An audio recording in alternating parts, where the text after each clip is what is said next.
হৃদয়ের কসবা টিভির সাথে থাকুন। কেটিভি কে লাইক, শেয়ার, কমেন্ট করুন। নোয়াখালীর বেগমগঞ্জ উপজেলা নির্বাহী অফিসার সহ স্বেচ্ছাসেবী সংগঠনকে সংবর্ধনা।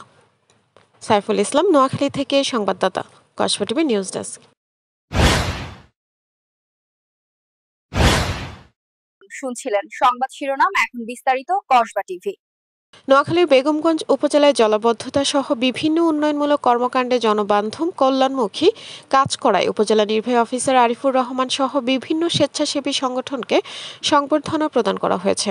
শনিবার সকালে বেগমগঞ্জ উপজেলার মুক্তমঞ্চে উপজেলা সোশ্যাল অ্যালাইনমেন্ট ফেডারেশনের আয়োজনে এই সংবর্ধনা প্রদান অনুষ্ঠিত হয়।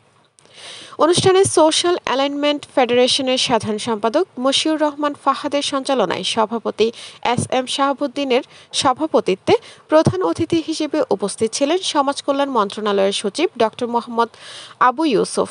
বিশেষ অতিথি হিসেবে উপস্থিত ছিলেন অতিরিক্ত জেলা প্রশাসক রাজস্ব নাজমা বিনতে আমিন। আরও উপস্থিত ছিলেন জেলা জামায়াতের সেক্রেটারি ও বেগমগঞ্জ উপজেলা পরিষদের সাবেক ভাইস চেয়ারম্যান মাওলানা বোরহানউদ্দিন, উপজেলা বিএনপির আহ্বায়ক কামাখ্যা চন্দ্র দাস, চৌমুহনী পৌর বিএনপির আহ্বায়ক জহিরউদ্দিন হারুন, মডেল থানার অফিসার ইনচার্জ লিটন দেওয়ান, জেলা জামায়াতের শিল্পী সাংস্কৃতিক সম্পাদক নাসিমুল গনি চৌধুরী মহল সহ অনেকেই উপস্থিত ছিলেন। এ সময় বিভিন্ন সময়ে প্রাকৃতিক দুর্যোগে সাহসী ভূমিকা রাখার জন্য বেগমগঞ্জ বিভিন্ন স্বেচ্ছাসেবী সংগঠনকে ক্রেস্ট প্রদান করেন।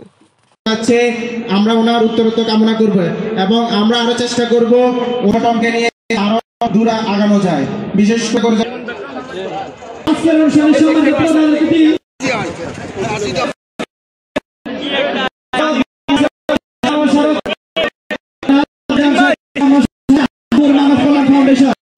মানুষের যিনি পাচ্ছেন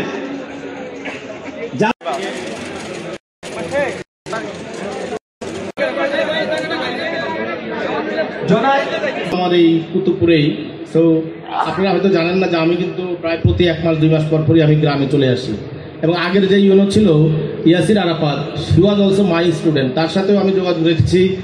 এবং এখন যে আছে আরিফকেও আমি যোগাযোগ রেখেছি। এবং আমি বলাতে খুব জনাব আরিফুর রহমান সাহেবের জন্য দীর্ঘায়ু কামনা জন্য দোয়া করব এবং তারা যেন চেষ্টা করে দিবেন স্যার। আরেকটি দাবি আছে স্যার, আমাদের এখানে SD প্রতিবন্ধী একাডেমি একটা প্রতিষ্ঠান রয়েছে স্যার। এই প্রতিষ্ঠানে স্যার আপনি যদি যান, আপনার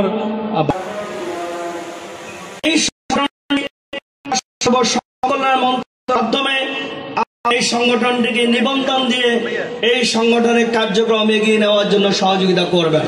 যদি এই সংগঠনটি নিবন্ধন পায় তাহলে সরকারিভাবে অনেক সহযোগিতা পাবে। ছিড়িয়ে ছিটিয়ে থাকা সাংস্কৃতিক সামাজিক সংগঠনগুলো এর আয়োজন করার জন্য আমি সবাইকে ধন্যবাদ জানাচ্ছি। হৃদয়ের কসবা টিভির সাথে থাকুন। কেটিভি কে লাইক, শেয়ার, কমেন্ট করুন। শুনছিলেন বিস্তারিত কসবা টিভি।